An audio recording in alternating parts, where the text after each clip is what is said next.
The gospel is the story of Jesus. That's it. It's the story of Jesus. All of Jesus' life. All of it. His teaching, his life, his coming, his crucifixion, his burial, his resurrection, his ascension. The gospel is all Jesus' life. And we have 4 gospel accounts in our Bibles. We have the Gospel of Matthew, the Gospel of Mark, the Gospel of Luke, and the Gospel of John. And each account gives the story of Jesus' life, the gospel, from a slightly different perspective. So in Matthew we have a different Christmas story than it's the same but different details. A different Christmas story than in Luke or Mark or John. And so Matthew's Christmas story, Matthew tells us a lot about Joseph. Matthew's audience is primarily Jewish. So you read a lot about prophecy and fulfillment. Matthew does some really cool things, especially the first 5 chapters of Matthew that the Bible nerd in me doesn't have time to get into tonight. But Matthew also, we learn about King Herod. We learn about the wise men coming to visit Jesus. That's Matthew. Mark doesn't give us a birth story of Jesus. He just jumps right in. He's like the beginning of the gospel of Jesus Christ, the son of David. And it's like, all right, here we go. Buckle up. Luke's gospel, his Christmas story gives us a lot about Mary. Luke's gospel focuses a lot on the forgotten. So we hear about the shepherds. We see Jesus all the time doing dinner with the quote-unquote outcast and sinners and the religious outcast of his day and all that. Luke's gospel gives us that. And then there's John. And John is like the most unique of all the gospels. He writes a little later than the other gospel writers. And I think that John knows that his audience already knows the Christmas story a little bit. I think he knows his audience already knows about Mary and Joseph, about the wise men and the shepherds, about Jesus having to be laid in a feeding trough where animals eat. I think he assumes people already know that. And I think he's more concerned with, but do they know who the baby is? When people look at the nativity in the story, do they realize who they're looking at? And so John's Christmas story is about that question. But before we look at it, we got to look at 2 passages that are going to help us in John chapter 1. The first, if we skip all the way to the middle of John chapter 14, Jesus and Philip have an encounter. And Philip's like, Jesus, show us the Father. Come on, Jesus, show us the Father. And Jesus is like, Philip, don't you realize that if you've seen me, you've seen the Father? When we look at the baby Jesus in the manger, what John is going to help us remember is we are looking at the face of God. Jesus says, if you've seen me, you've seen the Father. It's not just John's gospel that tells us this, but Paul, who wrote Colossians, Paul writes that Jesus is the image of the invisible God, Colossians 1:15. Want to know what God looks like? Look at Jesus. The author of Hebrews, in Hebrews chapter 1, says that Jesus is the exact representation of God's very nature. Again, want to know what God looks like? Look at Jesus. That adds some power to the nativity story. Beyond just the sentiment and the cuteness. But whoa, who are we looking at here? And then the second thing we need to do before we read John's Christmas story is we got to know who or what is the word. He talks about the word this, the word that, the word this, the word that. And so we actually got to skip all the way down to John chapter 1, verse 14, and we got to read that first so then we know what the word is, so then we can read all of John chapter 1 and understand what is going on here. So John chapter 1, verse 14 says, is everything okay? Okay. Says, the Word became flesh and made his dwelling among us. We have seen his glory, the glory of the one and only Son who came from the Father, full of grace and truth. Aha! The Word is the Son. The Word is Jesus. Jesus is the Word. So if we got that, Jesus is the Word, now we're ready for John's Christmas story. Because John wants to take the Christmas story that we're all aware of, and he wants us to know who that baby is we're looking at. John chapter 1, verse 1. In the beginning was the Word, Jesus. And the Word, Jesus, was with God, and the Word, Jesus, was God. There's a mystery there. A mystery that I can't explain it. But I know that the scripture writers testify to it. Jesus was with God in the beginning. Through him, through Jesus, the Word, all things were made. Without him, nothing was made that has been made. In him was life, and that life was the light of all mankind. The light shines in the darkness, and the darkness has not overcome it. I love how our God enters darkness. He doesn't run from it.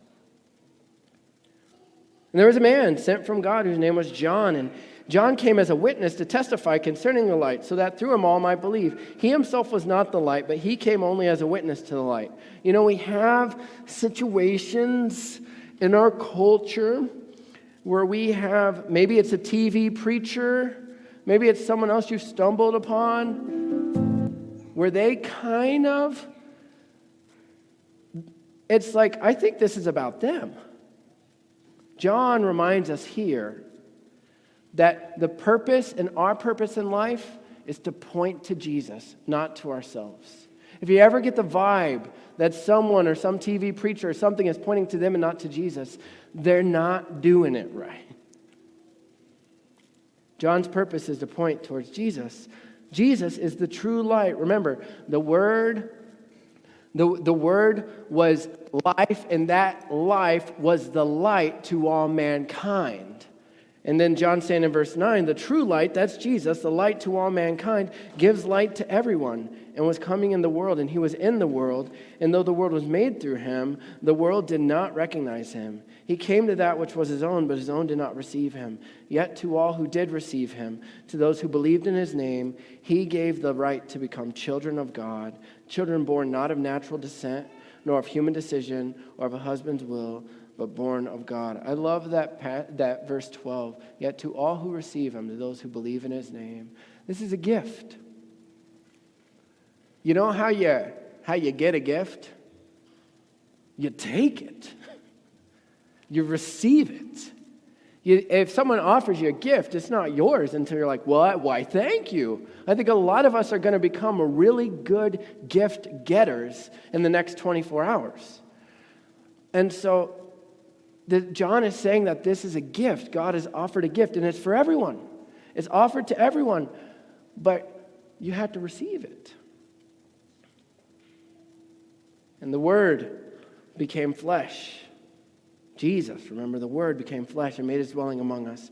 We have seen his glory, the glory of the one and only Son, who came from the Father, full of grace and truth. The one who was God, the one who existed before all time began, the one through whom all things were created, the one in whom was life, and that life was the light for all mankind. That one was laid in a place where animals eat, and we beheld his glory. God in a manger. It's almost too wild and too good to be true. John keeps going. John the Baptist testified concerning him. He cried out, saying, "This is the one I spoke about when I said, 'He who comes after me has surpassed me because he was before me.' Out of his fullness we all receive grace in place of grace already given. For the law was given through Moses, but grace and truth came through Jesus Christ. No one has ever seen God." Don't miss this.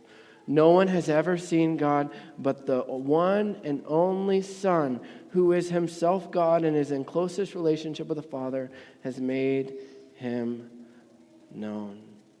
You want to know what God looks like? We look at Jesus. In the Talladega Nights movie, Ricky Bobby had a preference for how he thought of Jesus, how he thought of God. He's like, "I like to pray to sweet baby Jesus.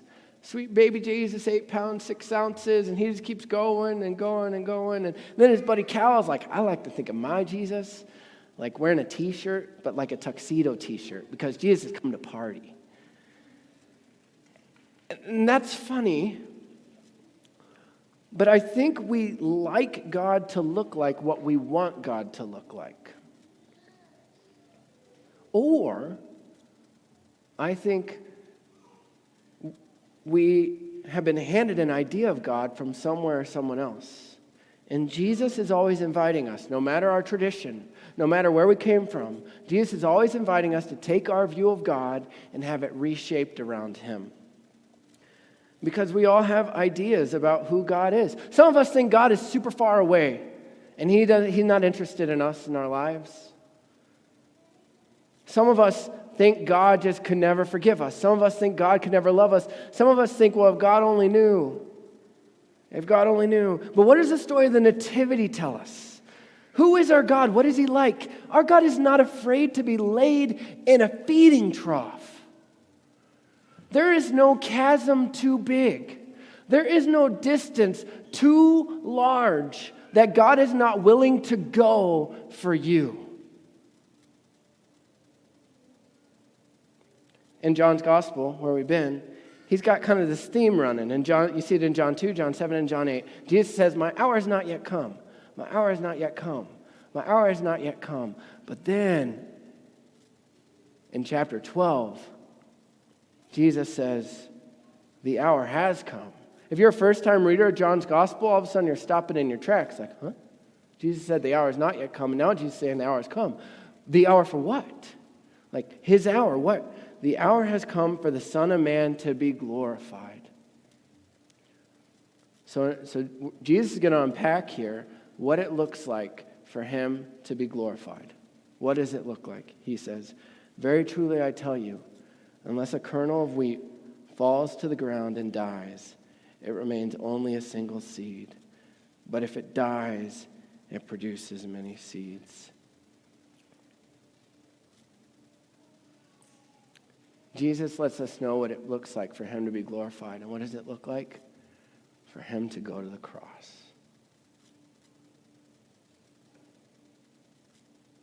What is God like? Well, we get to look at Jesus, the gospel writer John tells us. What is God like? God is a God who would humble himself and be laid in a place where animals eat because he wants relationship with you. What is God like? God is a God who has a single focus. His hour, his purpose, his single focus is to get to the cross. Why? Because he knows that if he gets to the cross and he's nailed to that cross, then he takes the thing that's in the middle of our relationship with God, the barrier that just we can't seem to get past, the sin, Christians, we call this the sin barrier. He takes that thing that stands in the middle of our relationship with God, and on the cross he says, I'll take that, you get my life.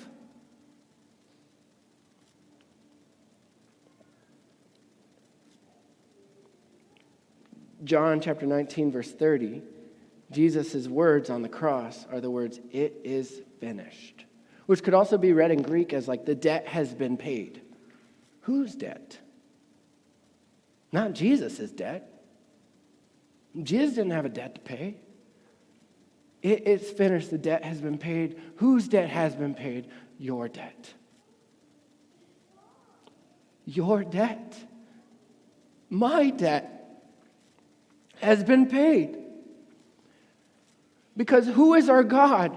Who is that baby laying in the manger? It's the baby who was the one who before all time existed with the Father, who was God, who was the one who through all things were created, who was the one who in him was life, and that life was the light of mankind, and the light's going to shine in my darkness, and the light can shine in your darkness, and the darkness does not overcome it.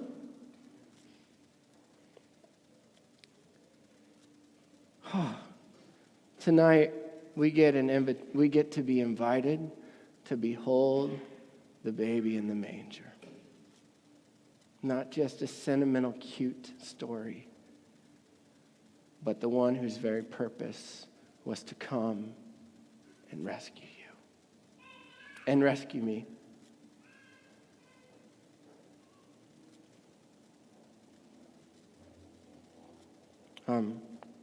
I love John's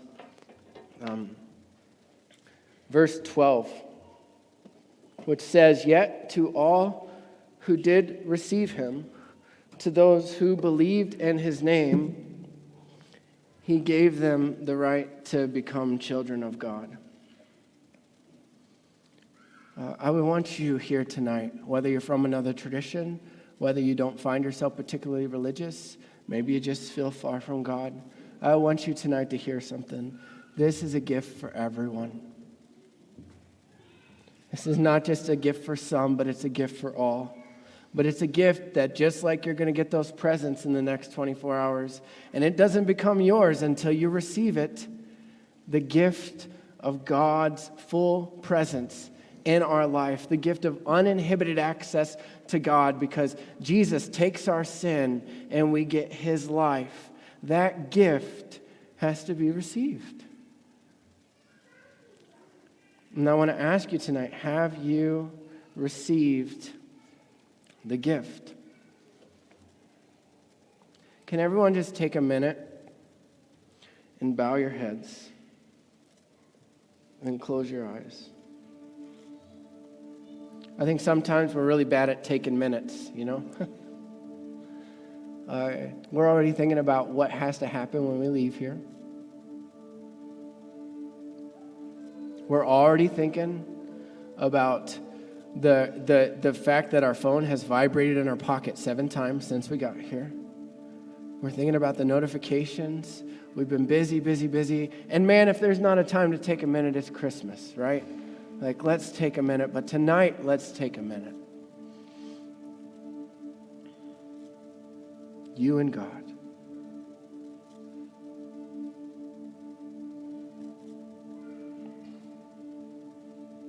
There is no chasm too big that our God was not willing to cross in his plan to rescue you. And I just want to ask you, with your heads bowed and your eyes closed and the sound of awesome kids in the room, I just want to ask you, have you received the gift of Jesus?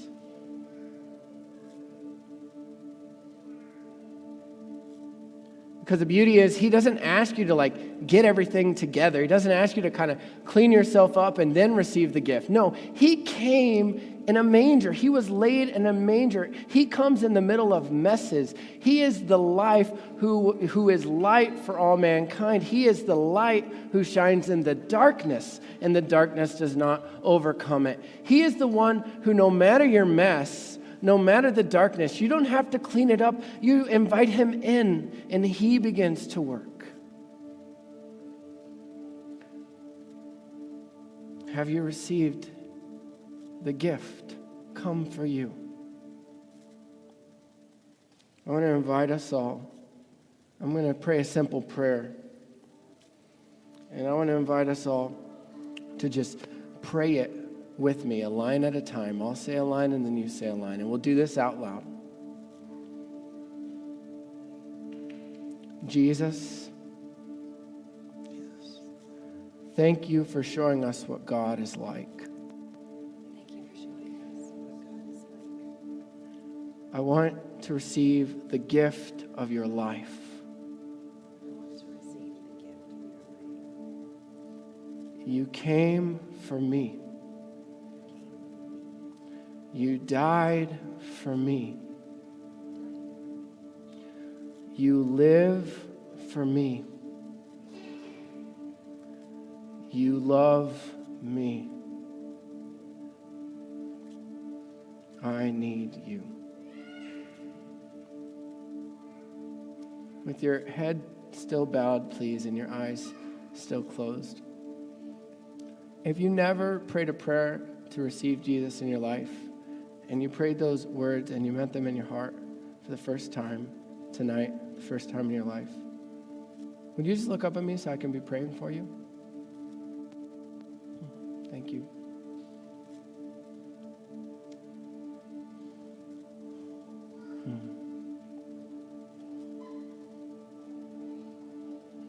Will you all look up at me? This next song is probably not a familiar song unless you've been hanging with the front for a few weeks, because this has been our Christmas anthem. There's a song called "O Come All You Unfaithful," because it's a song about how the gift of Jesus is a gift for those who are not put together.